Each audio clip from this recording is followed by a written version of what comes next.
Ahead and move on to the layout of the agenda on the next slide. So this is just kind of a overview of what we're going to be doing the next 2 hours. We'll have a couple of introductions and then some overview from different agencies and entities looking at what the cottage food rules are, go into some great resources that are out there, and then we'll move on to some question answer and next steps. And so just now I'll go over to my introduction part. So just so everyone knows, my name is Amy Seitz. I'm the Executive Director for the Alaska Farm Bureau, and I'm also the new Vice President for the Alaska Food Policy Council. And again, I'd welcome everyone today on our first series of the cottage food discussion. So just kind of a little information on how we got here. You know, Alaska food system has been on people's minds a lot over the last few years, and especially this past year during the pandemic. And one of the conversations is the importance of increasing what we produce in the state. You know, every time we see empty shelves, we start talking about we need to produce more. Did someone have a question? 40%.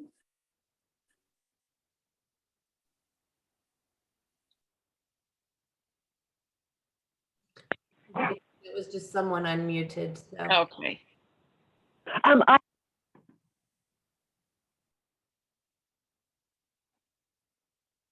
Okay, well, so anyway, the conversation around the importance of increasing our food that we produce in state to kind of minimize the impacts when there's a hiccup in our food supply chain.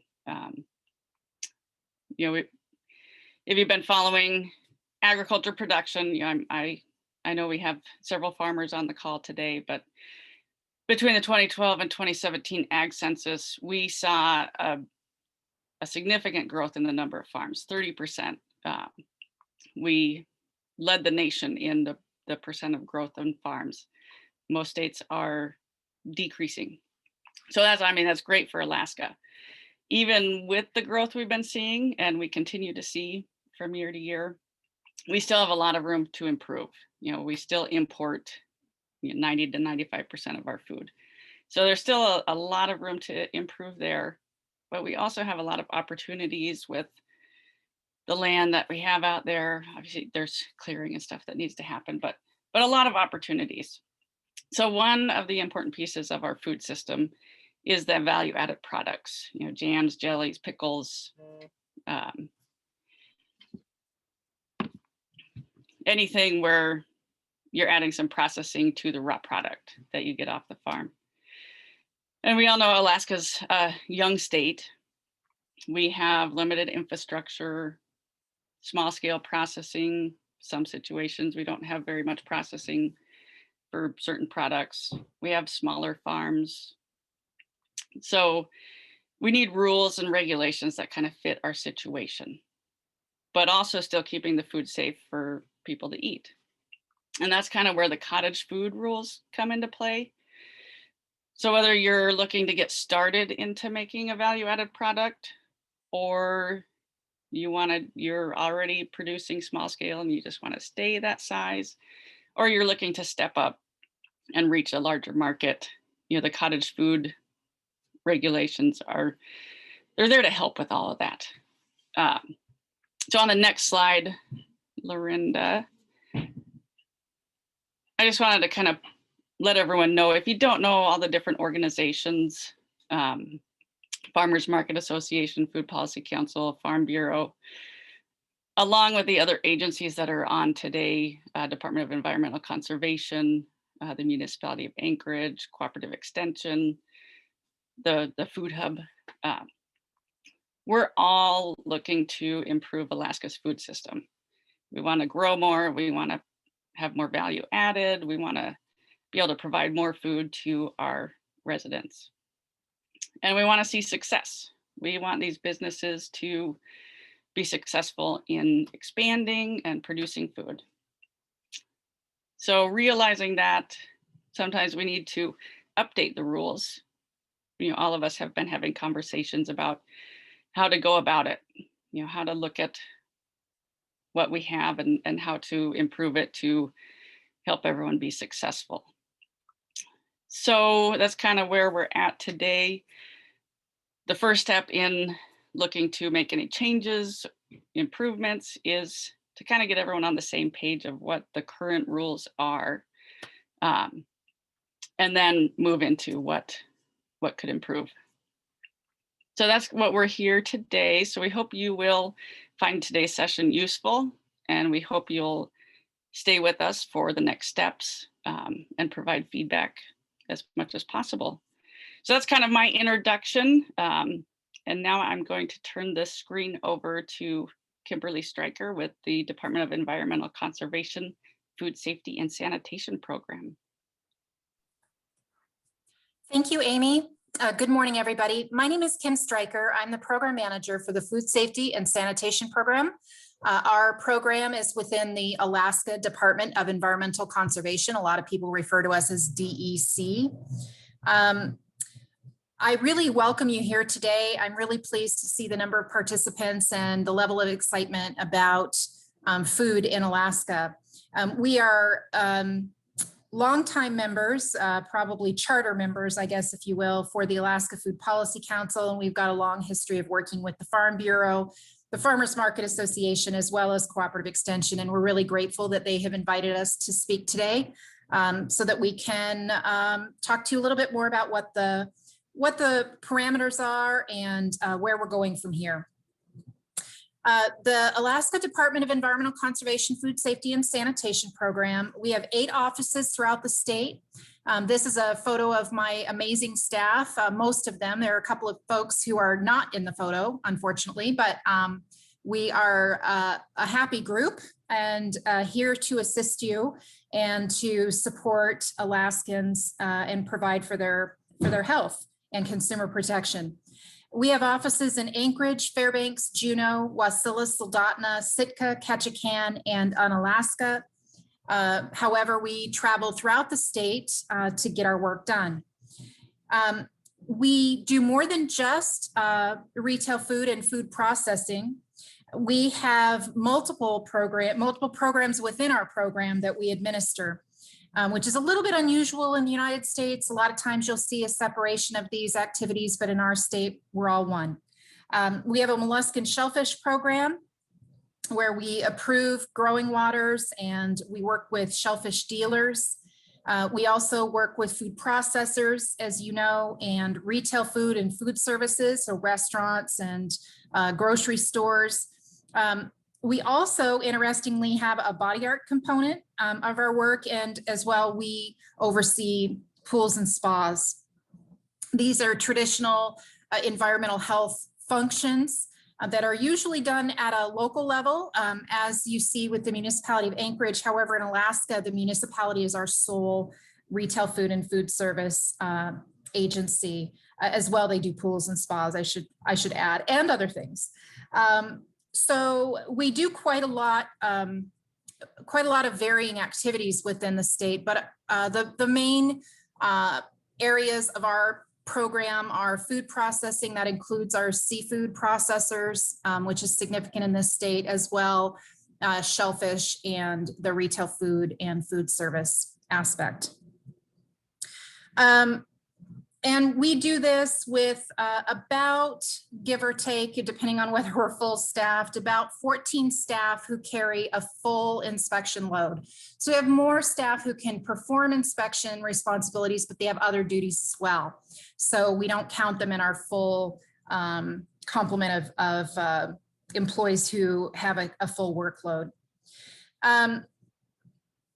So I want to start a little bit by telling you kind of how the cottage food rule or the home producer rule came into effect. About 2012, maybe a little bit before that, there was really a sort of a resurgence of demand for local foods within the country. As well, there was as Amy mentioned, a growth of farms and of farmers markets. And this is a wonderful thing. And it's pretty exciting to see that happen in Alaska. Of course, For those of you who've been here for a while or you know your Alaska history, it certainly started off that way. We didn't have access to the range of foods and to the volume of foods that we do now. Even in the 70s when I was growing up, you didn't have everything at the grocery store. So we started to have conversations about some of the smaller operations. And at that time, we had a laundry list of things that were exempt already. So jams and jellies, raw vegetables that had minimal processing, honey, those types of things were already exempt. But we started to have a bigger conversation about, what about some of these lower risk foods? And about this, since I've been with the department, I guess I should say, there have been discussions about funding and resources. And as you can imagine, when you're responsible for the entire state, you have finite resources. You can't do everything that maybe you'd like to do, or maybe it seems like or feels like the right thing to do. So there were a lot of these discussions about what should we be doing, what should we be focusing our time on and prioritizing, and what is going on a nationwide level. So we started seeing across the United States a movement that a lot of people referred to as cottage food. It's really home-based producers. We started seeing states that were sort of loosening or opening up their range of exempt activities, and as a direct result of the conversations that were happening. And so we started to look at that in Alaska as well. And as you can imagine, in our line of work, risk is there all the time. Whether we're regulating something or we're not, there's a risk. But it's always a balance in a regulatory agency, a regulatory public health agency. It's a balance between supporting businesses and supporting consumer expectations in the public health. And then you've always got this concept of what resources do you have to do what. So we started to have the conversation, and we started to look at what other states were doing, and we saw that there was a wide range of what states were doing. So in some states, they were setting parameters of you could only sell up to $500 of these home-based products per year. Others had up to 25,000. Some even have even more than that. There's a variety of labeling requirements that are out there, different ways that people, they've set a parameter on what makes you a cottage food operator in terms of who you are able to sell to and still be under that categorization. And the key is, and I think that this is important to remember as we go through our conversations, is that DEC is not in the business of trying to tell you how to run your business or what you can do. What we're trying to do with different categories of permitting and exemptions is to sort of draw a line in the sand and say, okay, well, here is where if you do these activities, these things are exempt, but at a certain point you become a full-fledged food business and you need to meet these other requirements.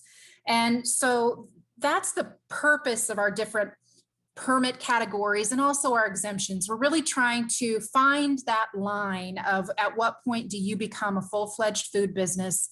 And really in addition to protecting the public's health and protecting consumers from fraud and things like that, is that it's a level playing field for everyone.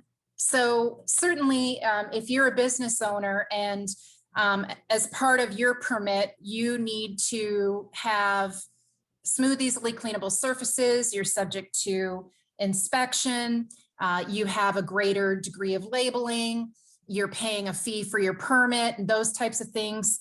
You want to make sure that people who are at your same level of business have those same requirements and they don't have a particular advantage. So that line is important for us to define so that we can be consistent in how we're applying the rules. So my hope is that by understanding the expectations that are currently in place, both with us and with the municipality, and the MUNI has the ability to set requirements that are appropriate for their jurisdiction. and they have their own process of going through and making changes, but we're trying to be as consistent as possible. But trying to understand what those expectations are now will help us to move forward in the future and kind of have an understanding together of how the rules sort of came about, what different types of things were considered and why they're considered. And so this is the first foundational workshop, as Amy suggested. In the future, we're talking about at least 2 additional workshops where we'll talk a little bit more about sort of the content, sort of substantive requirements, and talk about some of the risks that we're concerned about. Certainly safe food handling and allergens are things that are really important. And then eventually come to a place where we can start talking about what are your ideas about at what point you become a full-fledged food business. Also, as Amy suggested, talking to you about what are some of the supports that are available to you if you are looking to expand your business, because we know that that is, for some people, a large jump between where you're at and where you want to be. And sometimes it can be a little scary to move to that next step. Fortunately, there are a lot of supports in Alaska and elsewhere that can get you to those places. One thing that I do want to also mention is that under the backdrop, or I guess in addition, the backdrop of all of these cottage food and local food movements and farmers markets, we're also having a lot of things that are going on nationally that seem to be very much, I wouldn't say the opposite of that, because I don't think that's an accurate reflection, but we have some things that are very different that are going on at the national level. You're all consumers just like us. You're our neighbors and friends and family.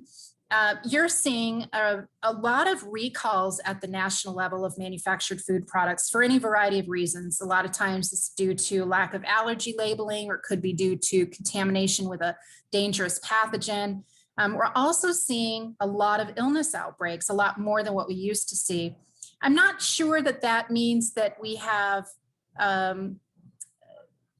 more dangerous foods. I think that there are other reasons for that. And primarily, we're really able to uncover more of the illnesses. We've known for many years that only a portion of illnesses are actually reported to the health departments and get forwarded to CDC for documentation. But we're seeing a lot more of those. And because of our technology, we're able to track them down much more efficiently and effectively. And then we've seen some of the biggest changes to food safety law in the United States in the last 75 years. And that comes through, that's come from the Food Safety Modernization Act.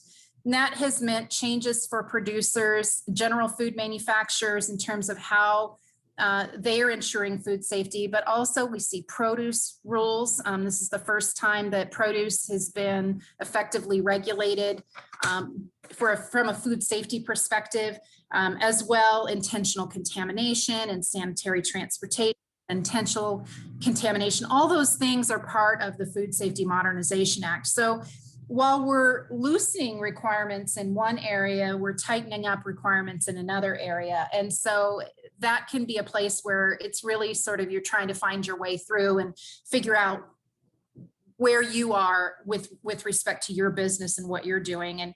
And all the while making sure that regardless of whether you are regulated under a permit or not, that you're producing safe food and you've got return customers. So with that, I'm really excited about today's workshop. I'm really excited about the workshops that are to come. I want to reiterate, I really thank our partners for inviting us and for facilitating these opportunities to talk with you.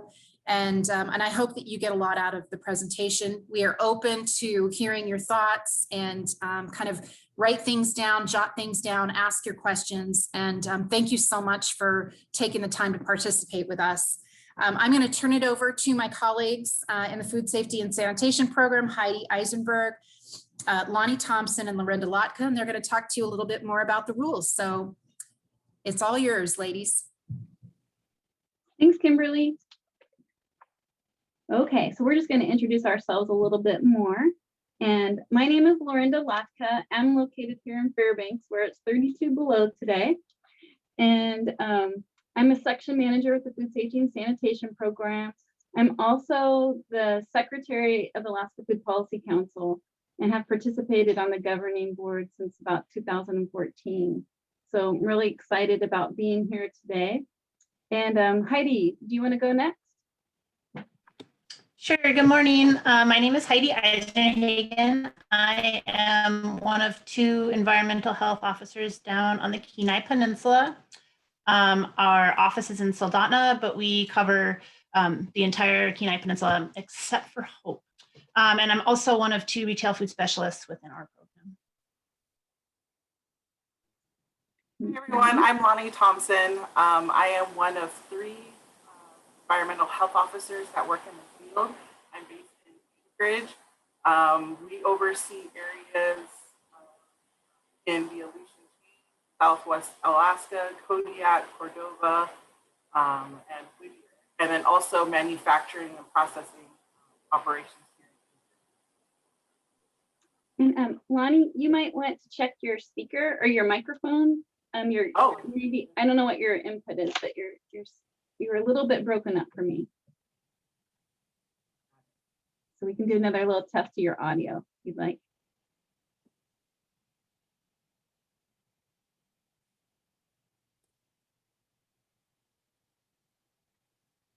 Can you hear me now, or is it still? I think you're okay. Okay. Did you want to say again where the areas that you covered? Because I think that was a little bit broken up. Oh, okay, I apologize. So we cover the manufacturing and processing operations in Anchorage. We also cover Southwest Alaska, parts of the Aleutian, Kodiak, Cordova, Whittier, and Hope. Thanks, Lonnie. And I guess you remind me too, like for the Fairbanks office, we have 3 environmental health officers here that cover the whole northern portion of Alaska. And I think several of them are actually on the call too. And then I am also, we have the Wasilla office that covers the Matsu. And then we have 4 environmental health officers in Southeast Alaska. And let's see, did I miss any of our offices? Dutch Harbor. And Dutch Harbor. We have Erica out in Dutch Harbor. So, okay, well, I'm going to go ahead and get moving on. So we're going to be talking to you about our cottage food exemption. And so we just want to be clear again what that is. That it's the processing, preparation, and packaging of and sale of food is not subject to the regulations if the food doesn't require temperature control. And we're going to talk a little bit more about what that means to be a non-potentially hazardous food. And then there are 7 things that to fall under this exemption that you also need to do. And so we're going to go over each one of these points in detail so that you understand if you are an individual that's interested in doing this, or if you're already doing this, what the exemptions are. And so if you do these things and you have a non-potentially hazardous food, you're not subject to the regulations, except for if there was a foodborne illness investigation or we received some type of complaint. So I'm going to go ahead and turn it over to you, Heidi. Okay, thanks. So when we're looking at what is allowed under the cottage food exemptions and what is not, we need to look at how we determine a food safety and whether that food is potentially hazardous or not. Next slide, please. One of the things we look at is if the food requires time and temperature control for safety. So what that means is that we look at how long it takes microorganisms to grow in food and how temperature may affect that growth. So in general, cooler temperatures will slow pathogen growth and warmer temperatures will increase it. So basically, if your food requires refrigeration to keep that pathogen growth under control and keep it safe, then you have a potentially hazardous food. Next slide, please. So some example of potentially hazardous foods include raw or cooked foods of animal origin. So your meats, seafoods, and eggs, cooked vegetables, raw seed sprouts, garlic and oil, and cut melons. Those last 3 things, they've all been implicated in past foodborne illness outbreaks. So these items would not be allowed under the cottage food exemptions. Next slide, please. So what are some other factors that we look at when we're determining food safety? Next slide. So one thing we look at is a food's water activity level. So water activity is not to be confused with water content.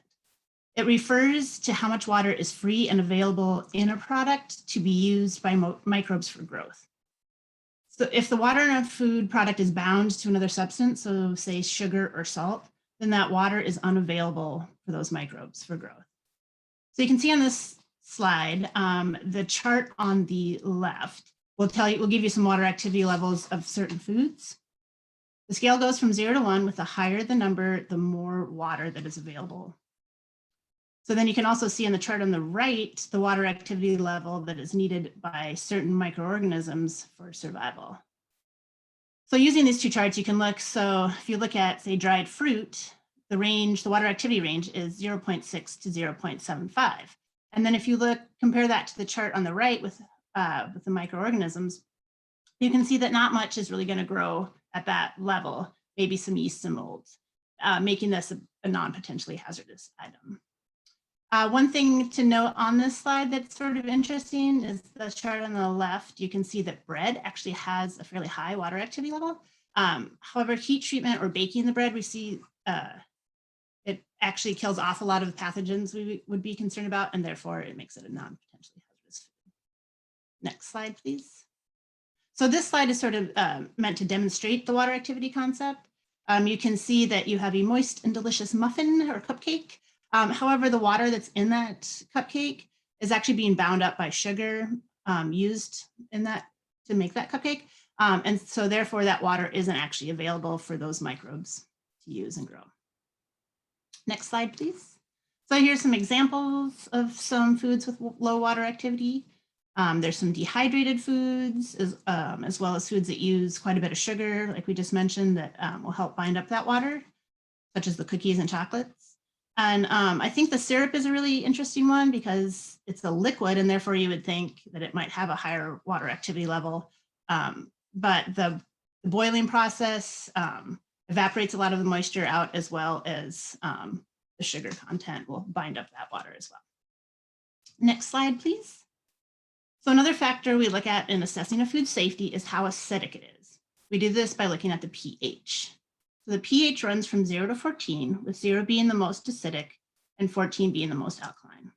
Again, you can look at these charts to see the common pH range of certain foods, and also the range at which different microorganisms can grow.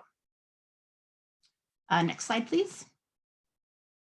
There are a couple of things we can do to food to help lower the pH level where pathogen growth is not a concern.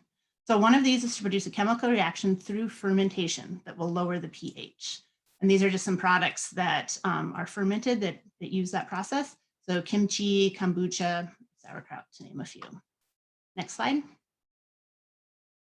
Another thing we can do is to acidify food by adding a highly acidic product, such as vinegar or citric acid.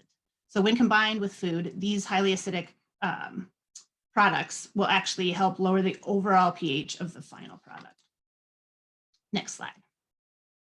So when we assess the safety of food products, we can look at either the water activity or the pH level, or we can look at that combination of the two working together. Additionally, we also would like to look at how that food is packaged and whether or not it has had a heat treatment. So heat treatments, such as hot fills or water baths, can help kill molds and yeast that might otherwise affect the water activity level and pH levels. Next slide. So I have a couple graphs in the next couple slides, so you can see the interaction of water activity coupled with the pH and how that helps to produce a safe product. So on this slide, if you follow the row for water activity level, you'll see that anything at 0.88 or less is considered to be non-potentially hazardous without regard to the pH. The same is true of the column for pH. Anything under or less than 4.2 on the pH scale is considered non-potentially hazardous without regard to the water activity level. However, if you look in the middle of the chart, you can see how you can have maybe a slightly higher pH, like the one that's up to 4.6, but as long as that water level activity doesn't go above 0.92, you still have a safe product. So both the pH and water activity levels can be slightly higher because they are working together. Next slide. in this slide, it's the same chart, but with this one, we're providing a heat treatment. So a heat treatment, so for instance, a hot fill jam. So the water activity levels and pH levels can be a little higher because again, you've used that heat treatment to kill any mold yeast that might otherwise have an effect on the water activity level and the pH. So on this slide, if you follow the row across for water activity level, it's at 0.92. Everything on that row is considered non-potentially hazardous. Where on the previous slide without the heat treatment, it was 0.88. The same is true for pH. On this chart, if you follow the column down, everything that is 4.6 or less is considered non-potentially hazardous. Where on the previous slide, it was 4.2. And again, you can look in the middle to see how the combination of water activity and pH are working together. That was slightly higher, you can have slightly higher values of each and still be considered safe. Next slide. So these are just a couple of good examples of how pH and water activity work together. So for rhubarb pie, the rhubarb is very acidic, and then it's coupled with the sugar used in the pie. So you're also getting a low water activity level.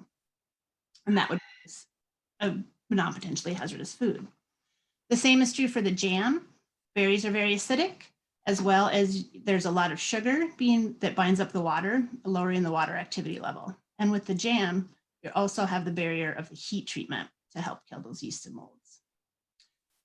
So hopefully that helped to explain a little bit about why we might require you to test a product that you intend to sell under the cottage foods. And Lonnie will talk to you about those testing requirements.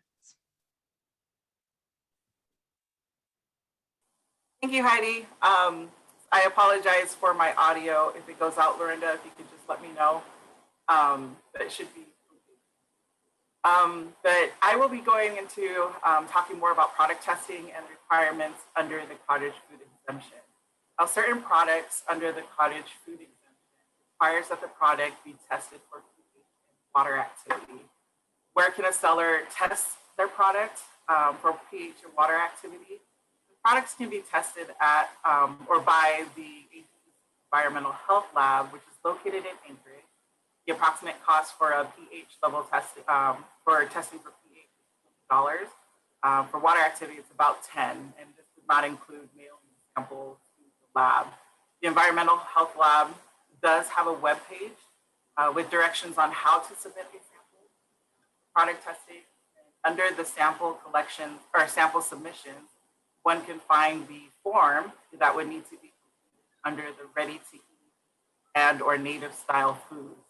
And just below that, you could also find the contact information for the department. Slide. So I will, other agencies that offer product testing for pH and water activity are the Alaska Cooperative Extension Service and the Kodiak Seafood and Marine Science Center. The Cooperative Extension Service, also referred to as CES, and has offices scattered around our state. Anchorage, Bethel, Delta Junction, Fairbanks, Juneau, Soldotna, Palmer, Nome, Sitka, and TCC. And TCC refers to the villages under the ANANA. Is that right? ANANA Chiefs Conference Program. Now you guys know I'm from Anchorage. But due to the program, and with the program being so widespread, from experience, I find that the results for pH and water testing or water activity testing comes back a little sooner than other agencies. And so, it just comes in sooner, but they can assist also with product development. Now, the Kodiak Seafood and Marine Science Center can also conduct pH and water activity testing. In a nation, a processing authority is a person who has expert knowledge of thermal processing or processing acidified foods. And here in Alaska, we are blessed to have two processing authorities, and they're both located at the Kodiak Seafood and Marine Science Center, Mr. Chris Sanito and Dr. Brian Himmelblum. And so many other states, they do not even have one processing authority. So we are very blessed to have both of them. And I'm sure they receive a lot of people from other states as well and ask for assistance. Next slide, please. But yeah, so it is not required for sellers to have product testing only by the mentioned. Sellers can have their product tested by any lab of their choice, and they can even test themselves or test the product for themselves for pH. Testing water activity may be a little more complex and probably would be best done by a lab. So I will go into some pointers on how to test for pH.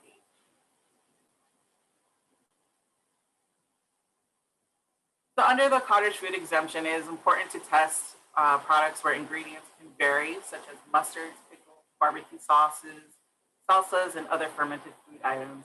It is sometimes best to use the standard recipe that CES probably has already tested.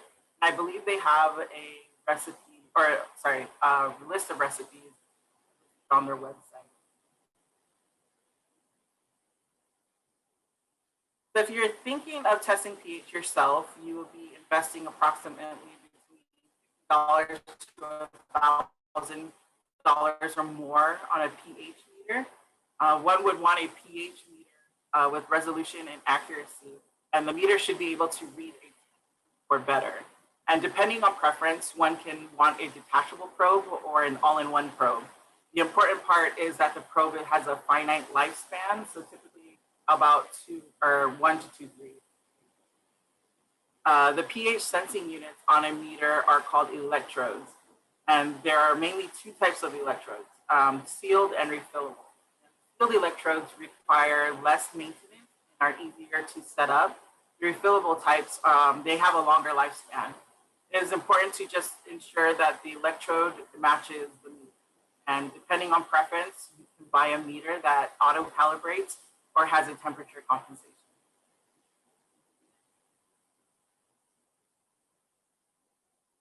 And calibrating a pH meter should be done at least daily or once per shift if there are multiple shifts in a day. For calibrating, one should follow the manufacturer's instruction, but a general overview on how to calibrate a pH buffer solutions, and generally at a pH level of 4 and a pH level of 7. And it is important to use freshly dispensed buffer solution because it can be affected by the close to air evaporation. So that then the tester would then just insert the meter into one of the solutions and adjust, if needed, adjust the meter to be the appropriate pH.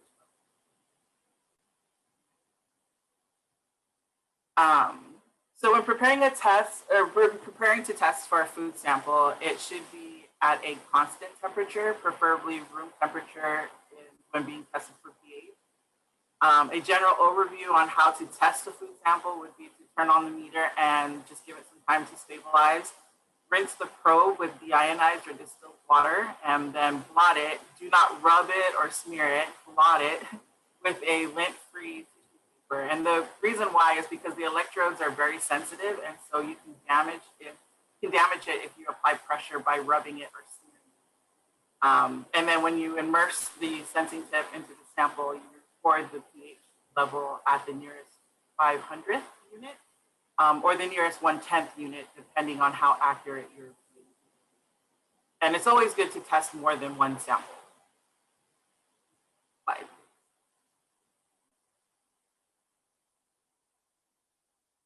So as I mentioned, a probe is very sensitive, and so if the reading on the meter is slow to respond or erratic, the probe may need some cleaning. And some general steps for cleaning, you would also want to follow manufacturer's instructions, but a general step to cleaning the probe would be to rinse the probe and then use little force as possible to remove any solids that might be on the probe and immerse it into a sodium hydroxide solution 1 minute, and then a hydrochloric acid solution for another minute. And then you would repeat that twice, ending in the hydrochloric acid.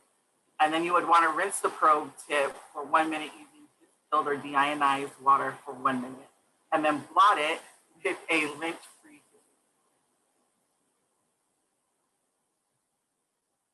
I don't think I have any questions yet on the chat, so I'll go ahead and move on.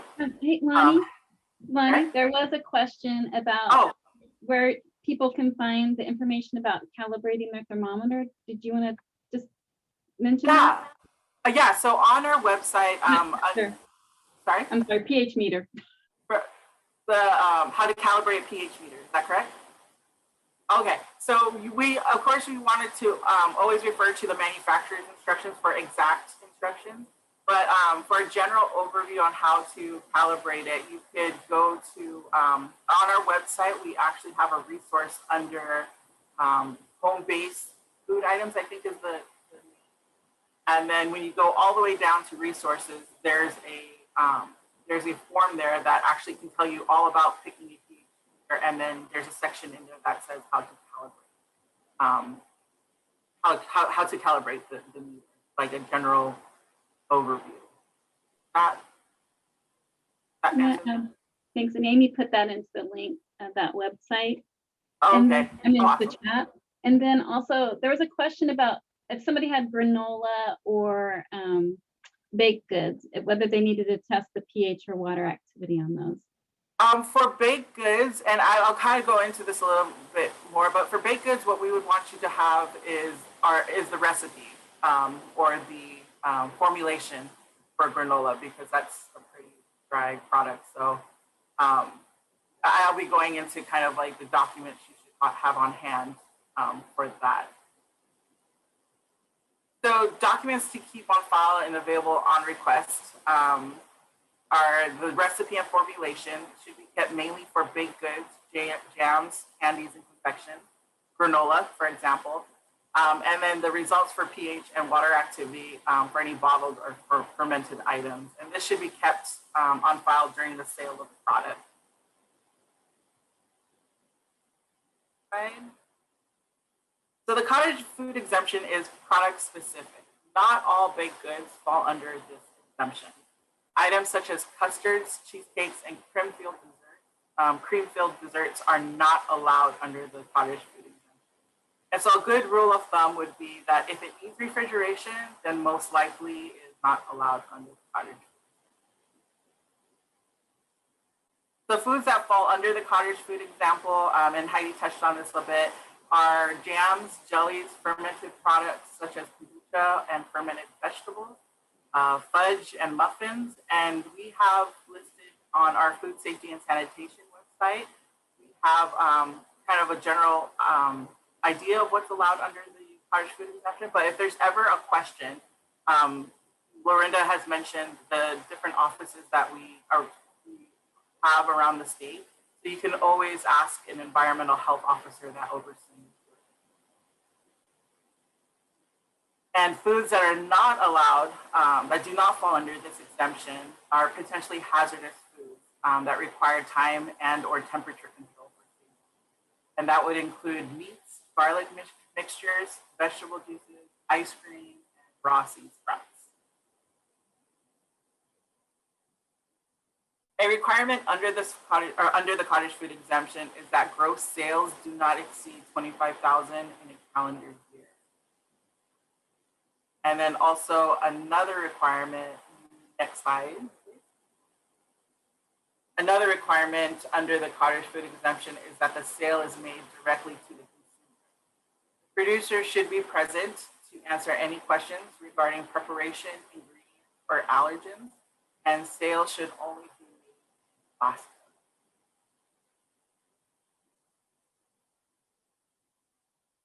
As mentioned, the sale must be directly to consumers. No internet sales, no mail order, no consignment activity is allowed. Advertising is okay, but the sale must be made directly with the consumer. A special situation for this are food hubs. They are becoming a lot more popular, but they are an exception because they are programmed on a variant to operate how they do. And I believe that will be on. So our labeling requirements. The labeling requirements of one person, a seller has to have a card or a placard or a sign with a statement that products are not subject to statement. And it should be posted or shown in a conspicuous area for consumers. label requirement does not apply to sellers who prepare their products in a permitted or approved agency. So if they make it in that kitchen, in an approved DEC kitchen, they do not have to have this sign on there, on their sale area. And then for packaging, labeling packaged foods, next slide, please. For labeling packaged foods under the cottage food exemption, it is required that it is labeled with the individual's Alaska business license number or have their name, address, and telephone number on the product. And this is utilized mainly for traceback purposes. Do I have any more questions maybe in the chat? We do have several questions, which we thought this section would probably generate. So I'm just going to scroll up a little bit and see if I can find the first one. So Keenan was asking, do products using condensed milk count as temperature control for safety foods or potentially hazardous foods? And I would just say for that one is that if it's you can use like dairy products as an ingredient. It just can't be a product that is like yogurt or cheese that is its standard identity makes it a dairy product. So I hope that helps. So yeah, you could use condensed milk as an ingredient that you could add. Does that help, Keenan? And I won't probably see your answer really right away down here. Okay, thanks, Keenan. All right, I'm gonna scroll back up. Let's see. So Nancy dries Alaskan berries for her granola. Do you need to have any testing after finished drying the berries? And I would say generally no. If you have found that you have dried your berries thoroughly, that should not be an issue. Generally, berries are already very acidic and sugary, so drying them, if you want to, you might want to check it just to be sure, but we probably won't be asking you about the dried berries. Heidi or Lonnie, do you have anything you want to add to that? No, I was going to add that, yeah, what Heidi had expressed earlier, that berries are pretty acidic. So drying it. Now I'm hungry for some Alaskan dried berry. Sarah Lewis has asked about, is there a review of the question about the $25,000 level? And Sarah, really good question. That is a part of the reason that we're doing the cottage food series, is just to look at the current regulations and start discussions. And Kim, I don't know if you want to add anything to that briefly, or we could. Sure. I think that's a great question. We thank you for asking it. Yeah, this is one of the significant outcomes that we're hoping from these workshops will be that we can have a better sense from people of where that line in the sand, as I spoke of earlier, should be drawn. And so, you know, as I think I maybe briefly mentioned, those exemptions went into effect in 2012. So we do think there have been a number of years, obviously, that have gone by, and that will be one of the questions that we'll be talking about in one of the future workshops to get a sense of what people's thoughts are on that. Kim, if you can just hang on. We have a question from Nick Bachman, who I know you, and Nick, and you're in Anchorage, so we might have to answer your question from two perspectives. But sales can occur online as long as the exchange of the product is face-to-face, correct?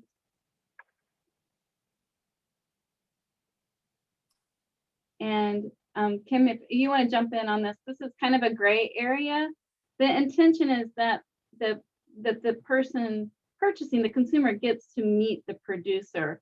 And our exception to that is with the food hubs that have variances to allow the online transactions, and also the transaction, the producer doesn't need to be there because they are meeting certain requirements through the food hub.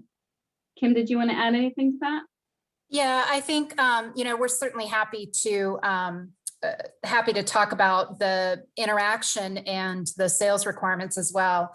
As I mentioned, when you look at the requirements from states throughout the nation, For many states, not every state, but for many states, there are some parameters on sales, whether it's a limit to person to person, consumer only. There may be sales limits on or parameters on how you do the sales. You know, as Lorinda said, one of the functions of that was that requirement was that when people were talking with us about cottage foods back in around 2012, one of the things they talked about is that people really like to be able to meet the producer, ask them questions, and that would actually work as really kind of a safety measure as well, because they could ask questions about the condition of the kitchen and, you know, whether they have pets in the home and small children and that type of thing. Those are things that concern people when they are considering purchasing a food that isn't made in a commercial kitchen. One of the other things that the purpose of that was really to limit distribution. Once you start distributing your product outside of the state of Alaska, that becomes an interstate product, and that's a very different looking product in terms of jurisdiction and where you fall in terms of your production. So limiting the production, if there is a problem with the food, and we're certainly hopeful that there wouldn't be, we try to limit the foods to non-potentially hazardous or temperature control for safety foods. One of the things that we want to make sure of, and I think Lonnie talked about this, or maybe Heidi, was that the labeling requirement serves as what's called a trace back. So if there were ever an illness or a complaint that somebody gave us, we would be able to get back in touch with the person who produced the food. And so one of the purposes of limiting the transactions, or, you know, kind of laying that line there, is because once you start going outside the state or have a wide distribution, it really bumps you into a different category. So to directly answer your question, Nick, for us, while you could advertise your product online and the person could probably even pay you electronically, we want that actual sale to person to person. Thanks, Kim. We've got a few more questions, and I think we're going to move on to the presentation. And I just want to let you all know that there is going to be time at the end for more question and answer. Lorinda, one thing that I just might add for Nick, though, is because he often advises firms that operate within the municipality of Anchorage, he'd want to check with the municipality of Anchorage, who's on the line today, to see what their parameters are and see if they allow that, because they may have requirements that are a little different from the state. Thanks, Kim. Let's see. And then Tinley, this would be appropriate and at a self-serve farm stand also. And there's just all different venues that this could be the home-based food that you could sell your food at. And then it's $25,000 gross or net. And if there's a question on that, and I'm just double checking. It's gross receipts from all products that are sold under the exemption. And let's see. So somebody is confused on whether they need product testing or don't we. So again, it's going to be based on the type of product. We have some charts, and I believe Janine will be showing that too in her presentation from the municipality of Anchorage. We've got some little helper guides, like on whether the product needs testing or not, on both of our websites, because certainly we're not going to require that if you do cookies, breads, most breads and a lot of baked goods are not going to require that you have any type of testing. You're just going to need to have your recipe or your formulation available if there's a question. And then and I think this will be the last question we'll do for now, as we'll just keep moving through the presentation, and maybe Robbie and Amy can help me keep track of the other questions. So Jen is interested in further discussion of the online sales. With COVID, she ended up selling her farm produce and products online with a pickup system. It seems that cottage foods need to update to consider pandemic conditions. And I hope that we helped answer that a little bit, Jen, as that's why we did start these, this webinar series, is because we were hearing from a lot of individuals about their ability to sell their products and the questions around that. So just know that that is something that we're considering and we're working on, and we want to hear from you. So I'm just going to go back to the presentation, and we will get back to your more questions here shortly. But I think we should make sure that Janine and our other folks have time to go through their presentations, and maybe your questions will be answered there. So the other thing we just want to let you know that there are, in the Alaska Food Code, there are other exemptions that you can be aware of that don't fall under the first, what we call the cottage food exemption. So honey, raw and pasteurized honey, birch syrup, and I'll just go into details of a little bit of these, but honey has its own exemption if it's raw and then pasteurized. It's specifically exempt, and it can be, actually, you can wholesale that product too, if you're keeping it raw and then pasteurized. If you're adding anything to honey, like sometimes we see a lot of flavored honeys, that then kind of takes you out of that specific exemption and puts you back into cottage food. And it would fall under the cottage food exemptions based on, again, the sugar content, the water activity, that it's not a hazardous product. So just be aware, if you're adding ingredients to honey, you're likely falling under cottage foods. And then raw whole vegetables and microgreens, just a reminder that those are also exempt as long as they're in their natural state. They can be rinsed, trimmed of unnecessary parts. We call it like the harvest cuts, or like you're culling them. And also microgreens are exempt. And we always want to be clear about the difference between microgreens and sprouts. I know this is a little bit fuzzy, but sprouts are they're very baby plants. They are just sprouted. They generally don't have their first true leaves. They usually are a little bit older plants, 7 to 14 days. And their roots aren't eaten. Usually microgreens are trimmed, and they need light where sprouts don't. So sprouts, there's just been so many outbreaks related to them that they don't fall under exemptions, and they are a regulated product. And we just want to let you know, and I think Cooperative Extension, we see them as our resource partner. They do a great job of educating people and helping producers. But we do have a guidance document that we developed with Cooperative Extension on the guide to operating a successful home-based food business. I feel like it's really helpful to help you understand, the hazards. It has a lot of Q&A information about the different products and what you would need, and even information on marketing your product and how to be successful that way. And then we do have our DEC cottage food facts page, or home-based food business page. And it has this is just a portion of the page that we're showing. Down at the bottom of it, there are resources like the pH meter testing information, information about other state agencies that you might need to work with, like if you're doing wild harvest of berries or other products, and information about, again, how to contact our lab. So I feel like, we could probably talk about cottage foods all day, because food is art, and it's just amazing what people like to do and all the ideas that we hear from people every day. I think I get a new question about some type of food products that I'd never considered. So please feel free to contact us. We really love to hear from you, and we're happy to answer questions. We'll put our contact information again at the end. And let's see. Hey, Robbie, what do you think? Do you think we have a time for a few more questions? Yeah, we're a little, I think we need to move on. We're already. Okay.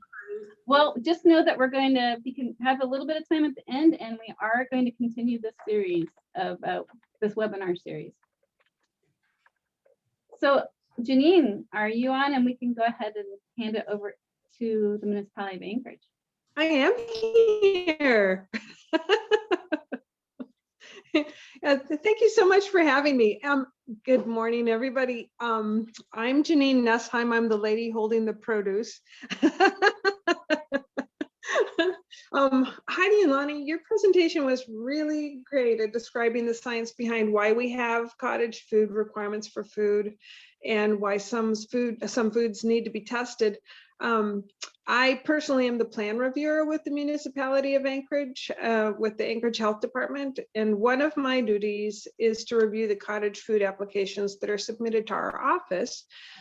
Just as a background, we have 6 environmental sanitarians, including myself, and we inspect all retail food facilities like restaurants, mobile food trucks, etc. We also inspect salons and barbershops, pools and spas, and temporary events, which is where we typically see our cottage food vendors. Kim did a great job of capturing the role of regulators in assisting cottage food operators, and we all want to help you, these small businesses succeed and to help them serve the public safely. The municipality basically mirrors the state. So we're talking about, honestly, we have pretty much the same regulations, except that we approached assisting cottage food operators by requiring them to apply for a license. This allows our office to review the recipes and operational processes before they begin selling the products to the public. And it also gives the Anchorage Health Department a database, so that a database of approved operators within the municipality, because we are such a small group and it's such a huge footprint, and it just helps us to be able to, when we're out inspecting, if we see cottage food operators and we see their license there, we know that we've already looked at everything and it's good to go. So basically, with that, Kim was spot on about customer contact, customer comfort, I'm sorry. The public in the municipality is used to checking for permits in food facilities. And if they see that a cottage food operator has a license, they know that their foods and processes have been reviewed, so they may feel a little safer about buying that product. And so our goal is to assist the cottage food operator at the front end, and we think that that'll help them in the back end. And I personally like this because it gives me a chance to have a personal relationship with the operator. I love seeing them in operation and just checking in and seeing how they're doing. If they have any new recipes that I can review, it's super exciting, and I love being able to assist in this capacity. So I guess I could go to the slides now. I just wanted to say that. So basically, again, you guys did such a great job with your presentation. Again, the MUNI pretty much mirrors the state. So the things that are approved with the state are pretty much approved with the MUNI. And there's a good assemble of things that are approved. Let's see. Yeah, go ahead to the next slide. That's perfect. So same thing. In the MUNI, cottage food sales can't exceed $25,000 a year. We want to make sure that the foods are made safely in a home kitchen and that the operator sells it directly to the consumer. Again, that gives the consumer ability to ask questions of the operator, and maybe they want to, maybe they've got a food allergy. That gives them ability, if they don't see it on the ingredient list, maybe, well, they should see it on the ingredient list, but if they see something or if they have a question about how the food is prepared, they're able to talk with them directly about that. We don't allow cottage food vendors to sell their food to other facilities. We often have coffee shops that are so excited about supporting small business, and they ask, can this cottage food vendor supply muffins to our operation? And we have to say no, because that doesn't give the customer the ability to ask questions of the operator. Their food sales could expand, and we're super excited about them succeeding. Typically, if we have someone who is doing so well that they're branching out from just that person-to-person retail sell, we point them to the state health department and see if they can't become a wholesaler or processor. That's super exciting if they can make that next step. And so again, cottage foods are those shelf-stable foods. I'm always surprised when I'm looking through a recipe and I see something that seems like it's going to be a non-potentially hazardous food or a doesn't need temperature control for safety. I'm always surprised when I do a little digging or I ask the state if they've seen this before, like a ganache. I didn't realize a ganache is something that is typically not considered shelf stable and requires testing. So I love helping people with the cottage food recipes. It's such an eye opener to see what needs, what is bigger than what we expect. Go ahead and go to the next slide, please. So there's some good examples. I liked the state slide a lot. You guys did such a great presentation. So there's an example. When we're talking about dairy products, we're talking about things like cheesecake, yogurt, things like that. You really have to refrigerate those so they wouldn't be considered a cottage food. Go ahead, next slide. So again, we require a license, and we have some great resources on our website. And again, I'm always available to have an email or a call in to see if there's any questions that you have about how to go forward with your cottage food application. It's a minimal fee. It's basically just to pay for a little bit of time in processing, really. And this allows us to have that database of the approved operators, and that gives you a license so that you have that to post out, so that people know that you've been checked and you're good to go. We do require a approved food workers card, and that's through the municipality. It's through TAP series, who contracts with the municipality, and $10 is good for 3 years. It's also valid statewide. So if you are doing something in Anchorage and then you move to the Valley or you move to Fairbanks, and your card is still good. So that's a real benefit. Thank you so much, state, for letting that letting that work with you guys too. So we also, like the state, don't require the full recipe. We just need the list of ingredients. We don't need to know how much of each ingredient. And that makes that easy. We don't, you guys have special stuff that you're doing. We just want to know what's in it, not how much. And then if there's anything that needs a pH test result, you can either have those tested or test them yourself, as long as you know what you're doing, and that's something that you and I'll have a conversation about, just to confirm that you're using your test equipment correctly and we're getting good, consistent results. So you can either test. We typically like a test result with the application so that I can just look through and say, yeah, those pickles look awesome, they're good to go. Or if it's something like that ganache, I wouldn't have known that needed a test, and I see that on your recipe list, then I would send you an email saying, or I'd give you a phone call and I'd say, let's check this out, and then send me the results when you get done, and then I can approve it. Next slide. So that's basically what I just said. The license is renewed yearly, and just when you're filling out the application form, it's the same application form that we use for our restaurants.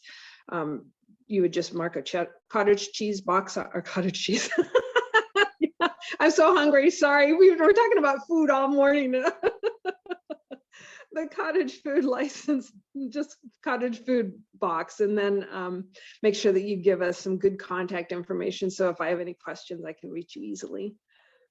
And if you have any changes, just send me an email or send it to our wonderful customer service staff, and then they would be able to add that to your application. Thanks so much. Let's see. So there's that about the food worker card. You can go online and click on that link, and that'll get you right to the TAP series place that issues those cards, and they're available in different languages, which is really nice.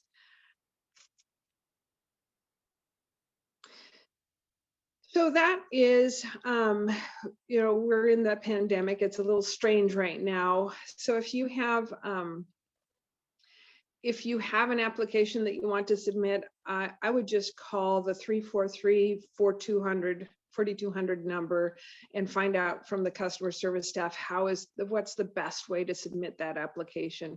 Typically right now we're accepting them online. You can shoot me an email or you can email our customer service staff, and my contact information will be at the end here, and then we'll process your paperwork and then you can pay over the phone.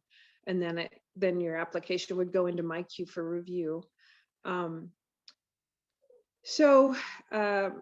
With that application, we would need to have a copy of your food worker card. We'd need to have a copy of your recipes. And if you have special processes that you're undergoing, I like having, give me a description of what you do so that I have a good idea of what you're doing in your kitchen. So I loved this Delaney Park sweet pickles. That's an example of I'm not needing, or we're not needing to know how much of each ingredient. We just need to have a summary of the ingredients. And then there's a nice little summary of what the process is. And something else to think about while we're talking about it, we need to know what your water source is. So if you're working in a home and it's on city water, then that's already been tested and approved. If you have your own home well, maybe you're working on a private well and septic system, just let me know so that I can contact you. Basically, we just need to know that that septic system, that water system has been put in safely and has been approved at some point. Thanks. Next slide. So you guys already went through all this. That's basically just how to submit a pH test. Just send me a copy of your test results when you put in your application, or if you get your test later, you can just email that to me and I'll put it with your file so that we can confirm that your pH or your water activity test proves that your food product is a non-temperature for control for safety food. Thanks. Next slide. So I like this checklist. Basically, again, submit your cottage food license application, show proof of a worker's card, have a written list of your ingredients and processes, and a copy of your test results. And then while you're actually selling your food, when you're out in the public and maybe you've got a table up and you've got your food out there, make sure that all your foods are labeled correctly. And with that cottage food application information, you'll have an example of a label. Basically, it's exactly what the state says. We just need to know what the ingredients are, and we've got examples of different labels. You can have your business license on there, and then you don't have to have your private information. But if you don't have a business license for reference, then you'll need to have your name and your address. But I'm not going to go over that right now. That's something that you can just look up on our website, or you can just contact me and I'll send you an example. And then always, yeah, exactly. Oh, there you go. Perfect. And then at your table, you also want to have your well, we'll keep going. This is basically what you need to have at your table. So everything labeled, have a placard displaying that the products are not subject to state or municipal inspections. That lets people know that even though you've got a license and you've been looked at, and we have confirmed that everything you're doing is awesome. This also lets them know that we haven't, our health department staff hasn't actually gone into your kitchen to do an inspection, that we're not inspecting you, and that we know you're doing a good job. And speaking of doing a good job, I know you already know this, but you just want to make sure that nobody in the home kitchen is working with the food while they're sick.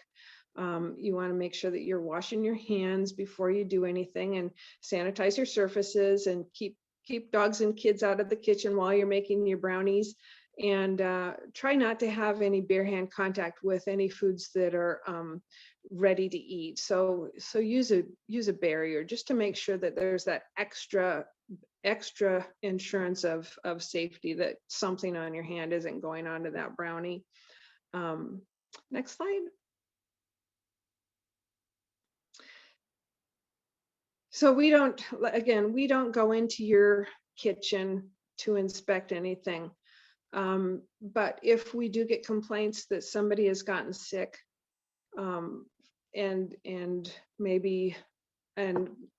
hopefully this never happens, but say you've made something and it's been a jarred product, and everybody who bought your product at the farmer's market that day has called in saying that they're not feeling well. We would then touch base with you, and we might go into your kitchen and just do some educational, what happened here, what maybe help you figure out what steps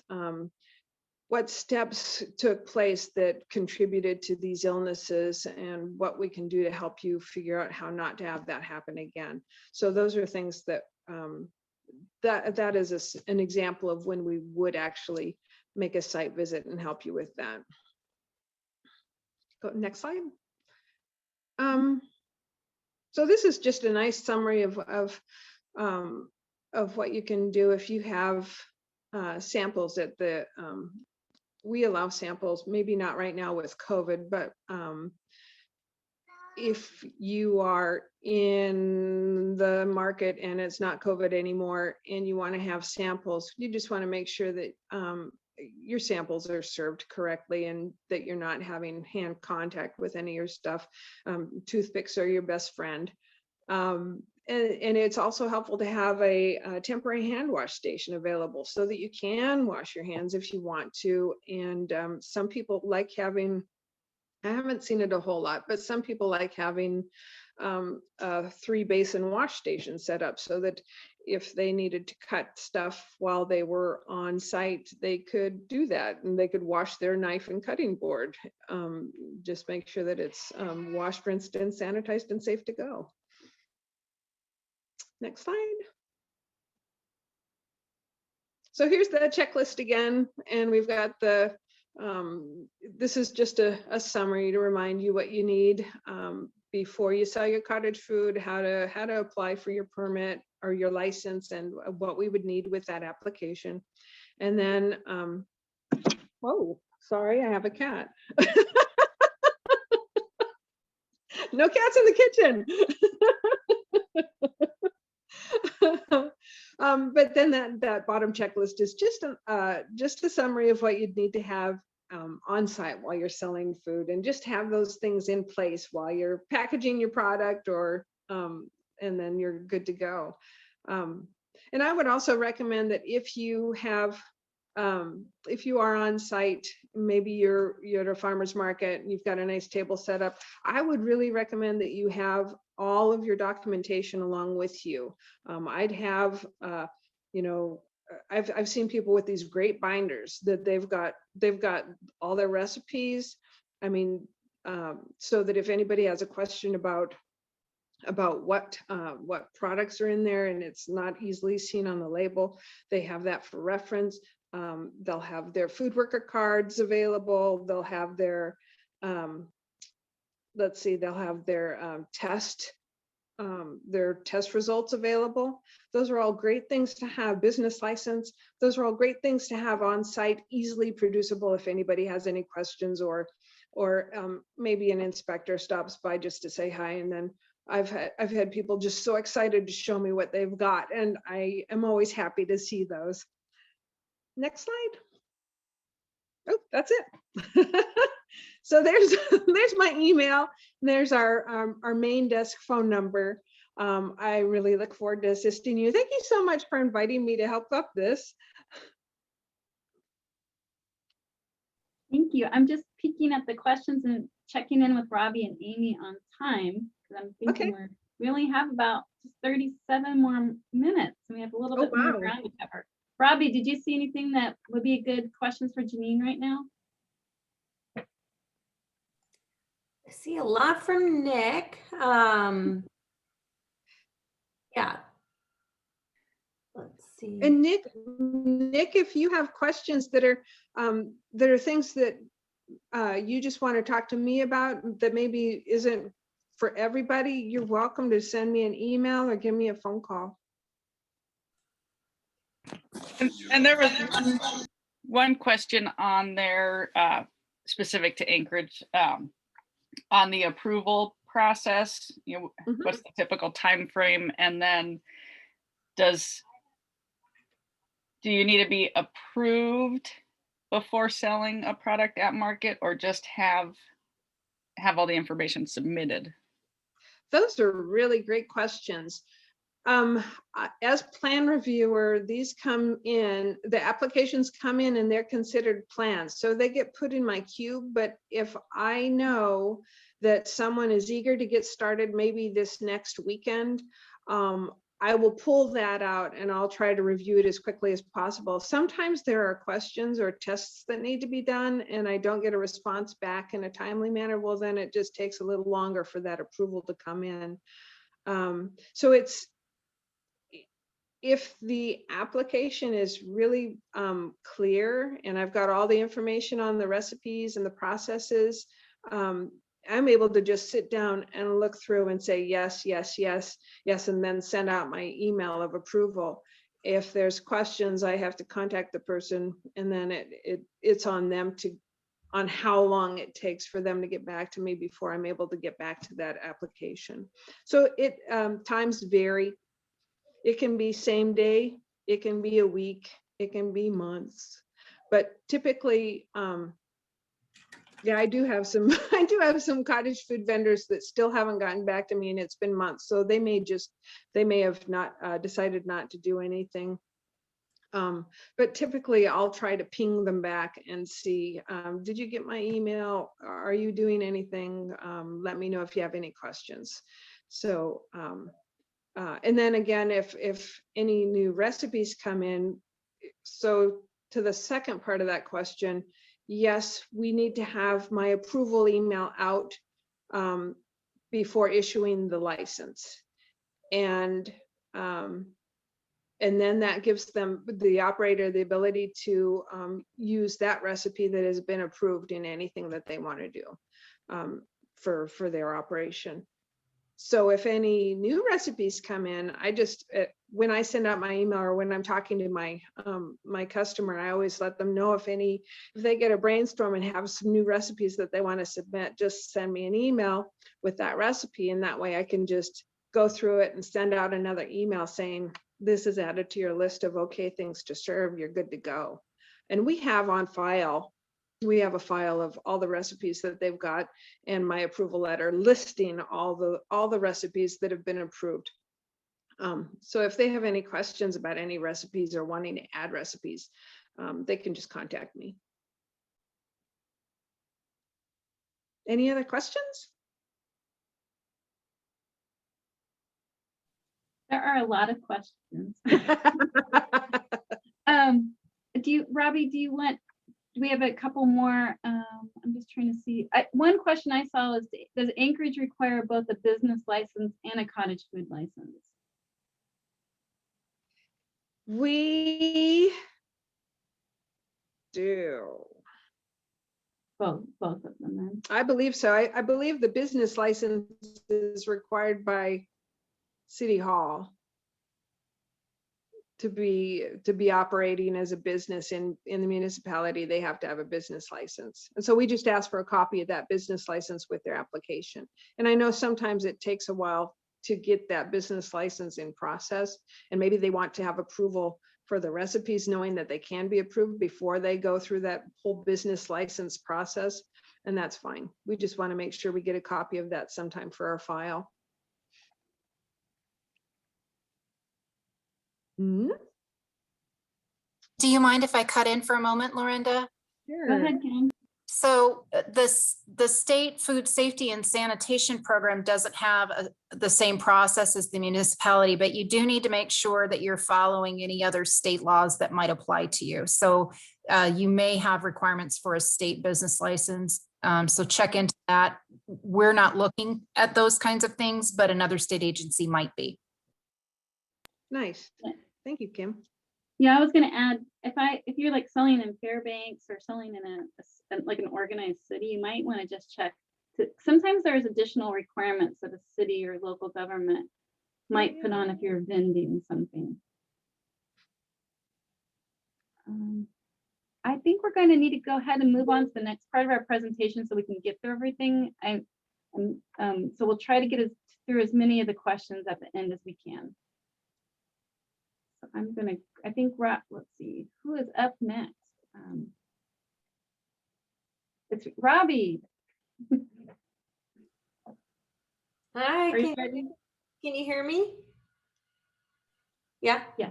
Okay, I'll be really quick. I just wanted to provide a little bit of information about the cottage food variants that the Alaska Food Hub obtained in 2018.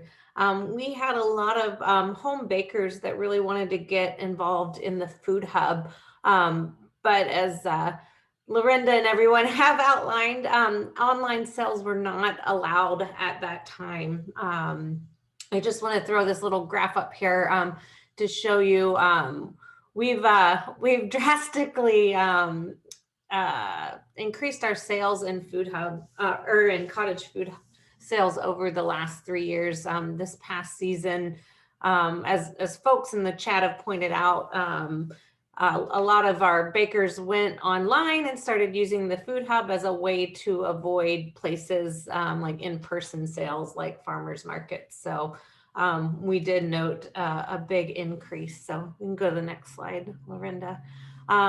So the Food Hub worked directly with the DEC as well as the MUNI to create a protocol that would meet a lot of the requirements and address a lot of the concerns they had with selling cottage foods online. So we have to follow all of the regulations.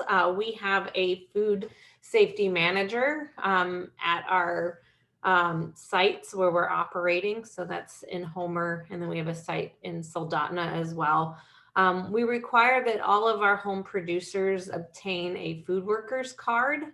We get our sites permitted, and then we have updated our policy to make sure that we include all of the ingredients, production date, contact information for those producers, all that.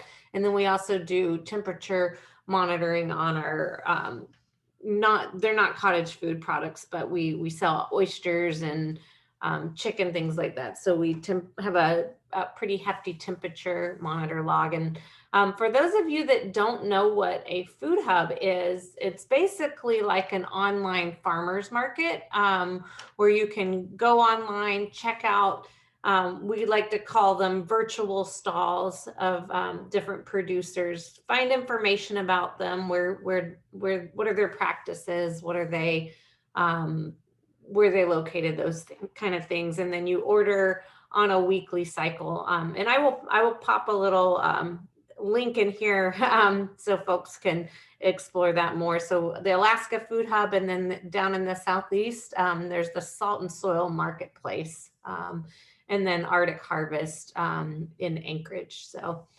yeah, we can go to the next slide, Lorinda.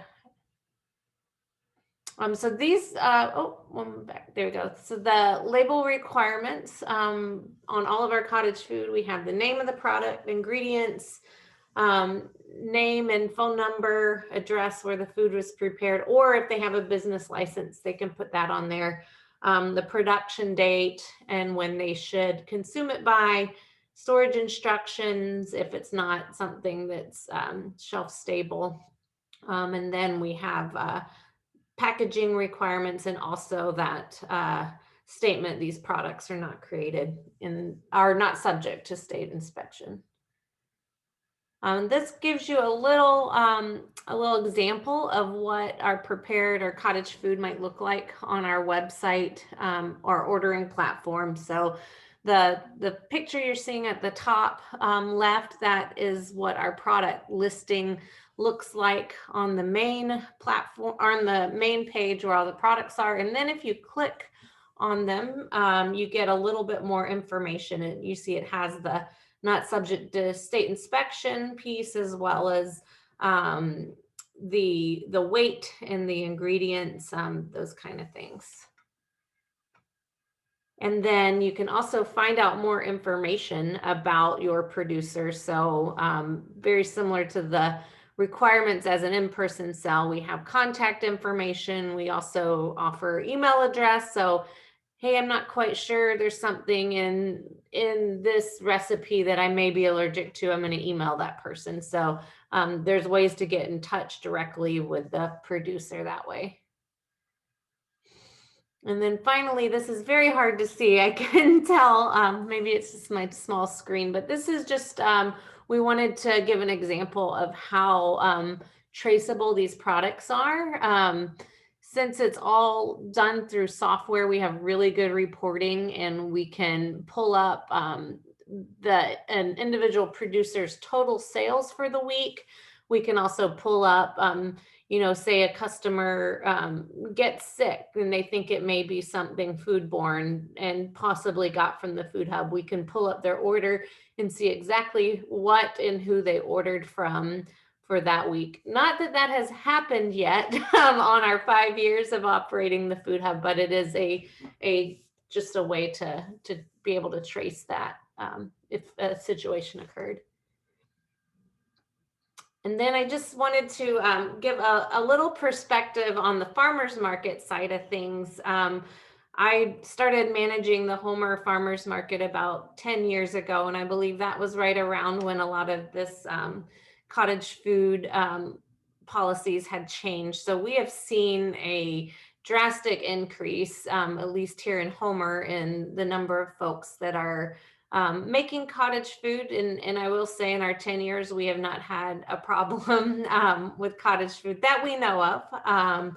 So it's just some benefits around cottage food. In our early season, when we open our farmers markets, there's not always a lot of produce available. So this really supplements both the income from our farmers, but gives our customers something to enjoy while they're waiting for that produce to come in.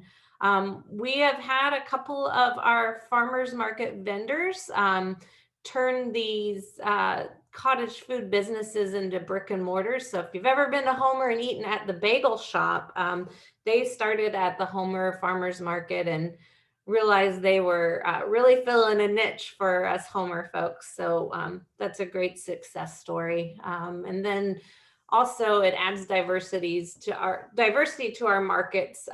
This is also the case for the Food Hub. It becomes more of a one-stop shop for getting your local food. But I do want to note that there is a significant amount of oversight and resources that are needed to make sure that everyone is aware of the labeling and aware of the protocol. So, if you do allow cottage food on your Food Hub or your farmers market, just know that you take the responsibility in helping people locate the resources that they need and ensuring that you are protecting your customers as well.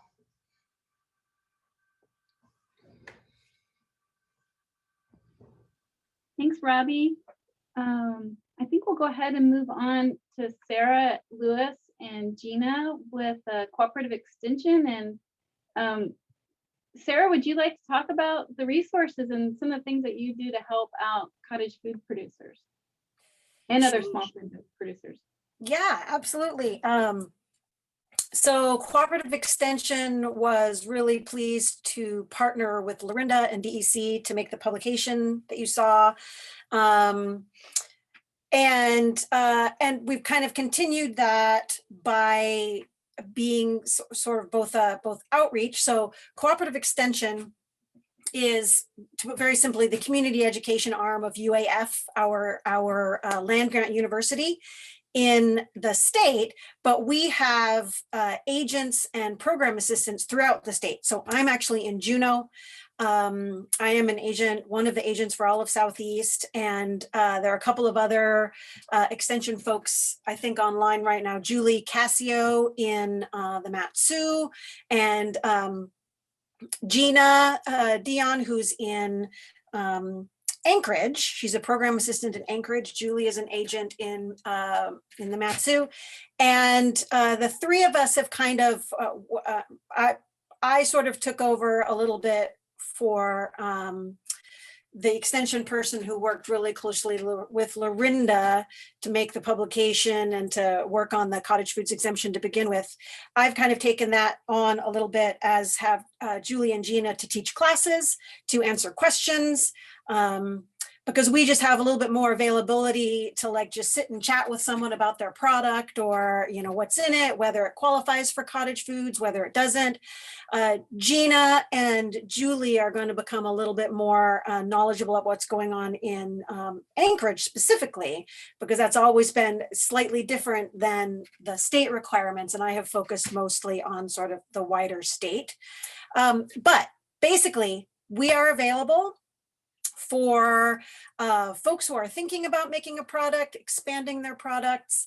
We do have pH meters for people to borrow at some of our offices. We've had some small food businesses in Southeast start out by borrowing our pH meter, and now they are, you know, going concerns. They're widely distributed food businesses now. So it's a really great incubator process to go through the cottage foods process, and we'd love to help people do that. And then at the point when they need to be heading more towards DEC with you know, a more formal brick and mortar or otherwise food business, help them go in the right direction. So that's basically what we do. So you can go to UAF, as in Fairbanks.edu/CES to see our overall website. And you can go to any of your extension agents and ask about cottage food stuff. They may send you to me or Julie or Gina, but you can start there, or you can start with your DEC folks. Sometimes we'll say, talk with extension and then get back to us. Things like that are great too. And we love to teach classes. That's the basics on cooperative extension service. We just think you're wonderful, Sarah. We think you're wonderful. Cooperative extension. I think that I would talk about our partnership as we really depend upon each other, and we love to refer people to cooperative extension because we know that you'll just give them the love and care so they can help make their business successful. I think that if you have a product that you wonder about, or like maybe it doesn't quite fit into cottage food that you want it to, I think Sarah could help you figure out, maybe you need to add a little bit more vinegar or citric acid or a little bit more sugar. The recipes that are on the publications at Cooperative Extension are really great. There's just an amazing number of recipes and processes that have been developed over the years. So thank you so much, Sarah. So actually, I'll add on to that. That's a great thing that you brought up. For canning, pretty specifically, we do have tested recipes for pickles and jams and jellies. If you're going to be pasteurizing those in a canner, all of our recipes are tested for that. So you can always start with one of our recipes and then branch out and work with us to develop further recipes. Thanks, Lorinda. Yeah, thank you. And I think the other thing that Cooperative Extension, they have a network across the United States that can help answer questions too.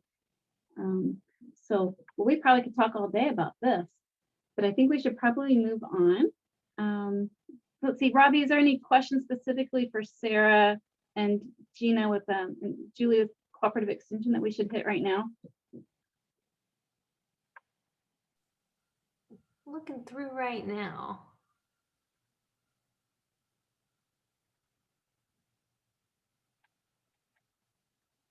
I think the question about raising the 25,000 threshold and around business licenses, those seem to be some themes. Okay, all right. Well, thank you. I think we'll just go ahead and move on. Let's see. Oh, we're on the questions and answers. And I've been watching the slides, so maybe you and I could tag, you, me, and Amy could tag team some of the questions that we think we could address right now. Sure. Yeah, and I've been trying to write down as people type in questions. And some of the ones that haven't been answered, or maybe they haven't, I missed it, but one of them, if a husband and wife are selling cottage foods, should they both have a food worker card? You know, that's a question for you, Jenny. The answer is yes.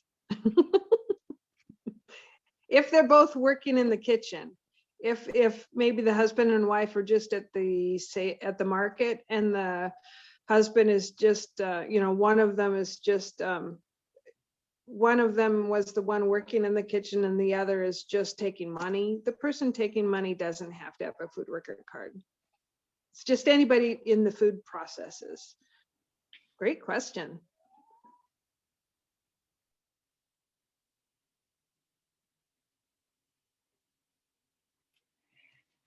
And there was a question about candies such as truffles. Would they fall under the cottage food exemption? Yes, truffles would, Questions, most yes. likely. Yeah. Thanks, Lonnie. Did you have anything else you want to add, Lonnie? No.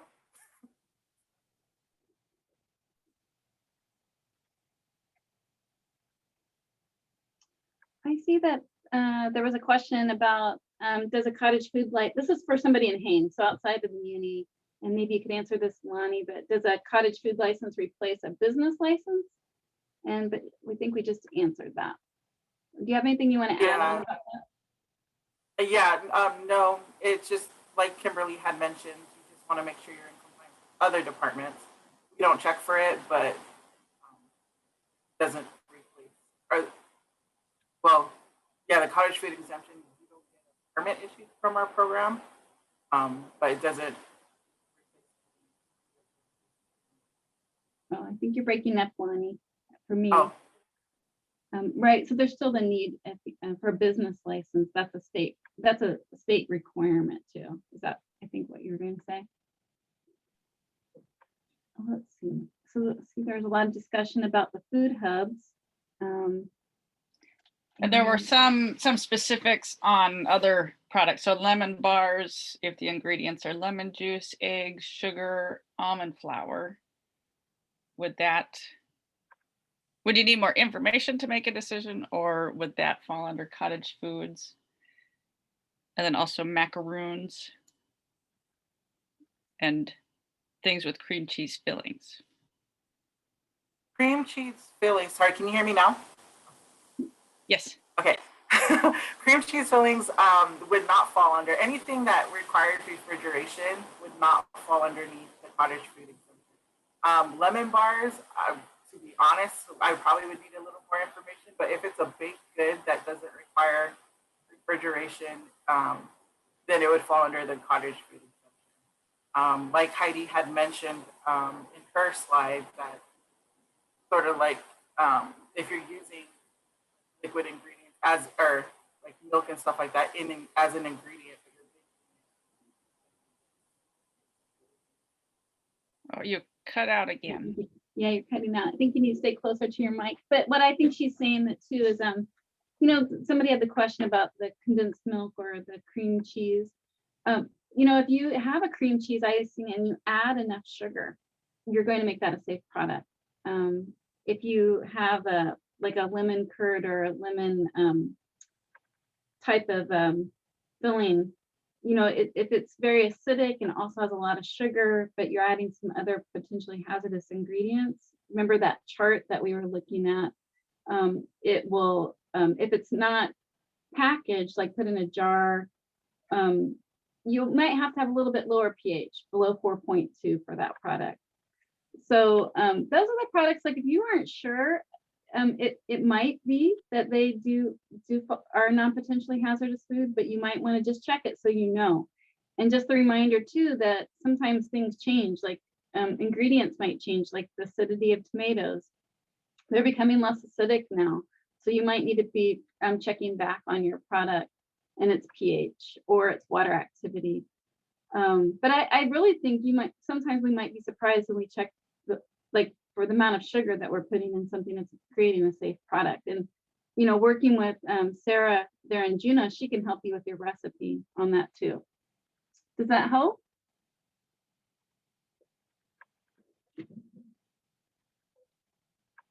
And macarons, we do get questions about those frequently. And my thought is that they usually are going to result in they might be a product people refrigerate because of quality, but for safety, they should be fine. As long as you know, it depends on maybe what your filling is. If it's the ganache, like Janine said, you might want to get it tested, get the water activity test, get a water activity test on that. Janine, do you have anything to add about the French macarons? You're spot on. That's exactly what I was thinking. Also, I was thinking if you have a cream cheese mix that you're blending in, say you have cream cheese brownies and the cream cheese is being baked into the brownie, sometimes that's fine. So, and like the lemon bars, I would definitely gear towards having a test. That way they've got it for their, their records. Right. Yeah. Good questions. I'm curious about the refrigerator pickles. I'm waiting for an answer on that. Yeah, and pickles, like maybe have Sarah help with us, because like I don't think people realize that pickles are often a fermented product too. Like big pickle companies, they all have these huge fermentation vats, and then they rinse them and add brines and vinegars later. But like a fresh refrigerator pickle, what do you think, Sarah? I know you have some recipes on those. We do. We have recipes that are that we know are high enough acid to safely can to actually go through the pasteurization process in a water bath canner. But any recipe for pickles that acidifies a vegetable that doesn't have a canning recipe associated with it should be put in the refrigerator. That is the way to preserve it long term. But the product itself is if you want it to be outside of a refrigerator, you do need to get the pH test to make sure that it's high enough pH or low enough pH, high enough acidity that it's safe. It's safe without being refrigerated. I was going to add too, I think there's something, like a lot of times if you make homemade sauerkraut, Sarah, you want to stop that fermentation from happening at some point. So you're either going to can it or you're going to refrigerate it to stop the fermentation. Right. And so people will refrigerate it because of a quality issue. Yes. Too. So that can get a little, food is just fun that way, because, and I think if you have a question, I'd call Sarah. Hey, Lorinda, this is Robbie. I just want to pipe in real quick. I see folks are starting to leave, so I wanted to put a plug in for our survey. I just posted it in the chat as well. And it's just, we're trying to gauge where folks are with their cottage food businesses, if they want to scale up, how do they feel about the 25,000 limit? And then we're also putting together some future webinars to explore these topics further. And I believe Lorinda will be setting up a listserv as well to provide people with more information. So you can enter, if all you want to do is throw your email in that survey, that's fine, but it's pretty short, about 5 questions. We've got the survey up on the slide too. And I just want to, while you're checking that out, that if you do want to email me, Lorinda.lotka@alaska.gov. I know my name is hard to spell, but I will be happy to add you to the listserv. What we hope is to have a state listserv just specifically for cottage foods so that we can work, have more discussions and talk about these regulations and the $25,000 limit or whatever we need to do to modernize them since we first created them. I think I'm just going to leave it on the survey there for a little bit. More questions, Amy or Robbie, that we should hit right now? We've got about 8 more minutes. Just since the $25,000 limit has come up multiple times, just to reiterate, that is one of the key things that we're looking at to see if that number needs to change. I know there's a lot of people who mentioned that one on there, but that is one of the reasons we started this discussion in the first place, was to see if we need to change that number. And I think, you know, Kim is still on too. When we do this, we want to make sure we're doing it in collaboration with the MUNI. We don't want there to be, it can be confusing if we go too far apart on these regulations. But also just that is, you know, that was back in 2012, I think it was. It might have been earlier than that, but we worked on that number. Alaska had that, is probably the most generous in the United States. I think we have the highest, but of course our cost of living is pretty high up here too. And it is not inflation proofed. But you know, also that balance that we talked about between brick and mortar businesses and really what could someone say, you know, how do we come up with a number where what you can safely do out of your home, a volume where you aren't set up like a facility that has equipment, you know, 3-compartment sink and a hand sink and good space and separation. Kim, do you want to add anything to that?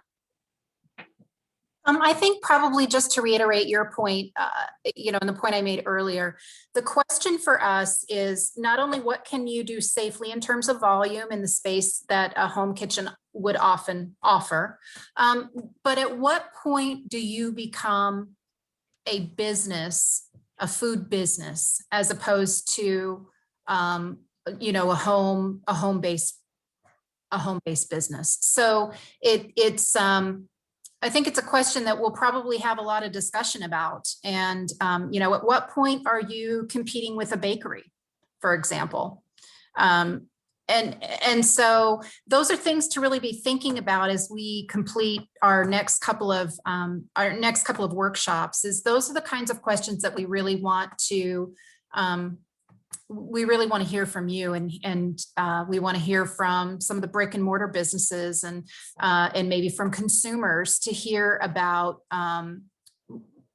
what is appropriate.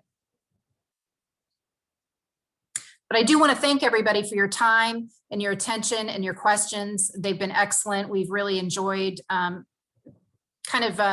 giving you kind of a peek behind the curtain in terms of how we came up with the parameters that are set and what some of those things mean and why they're important. So we really do appreciate all of your interaction and your time today.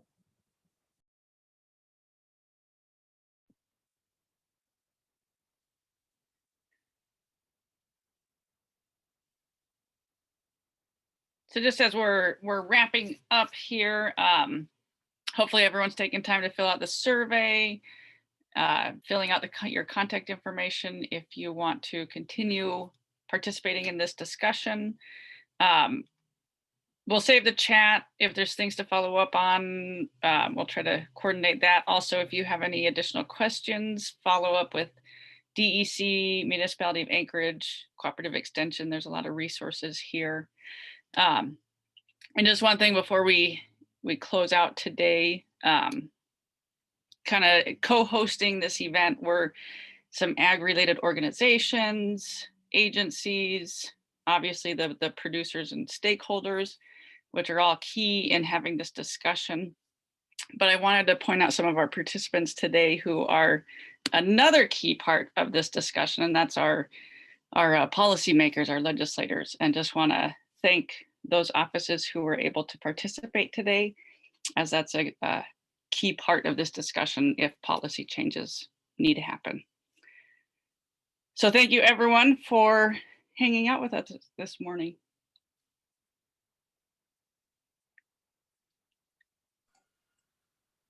And maybe somebody could remind the group, do we have the next workshop scheduled? We do not have that date set yet. But if you sign up on the survey, you will be one of the first people to know when that date is.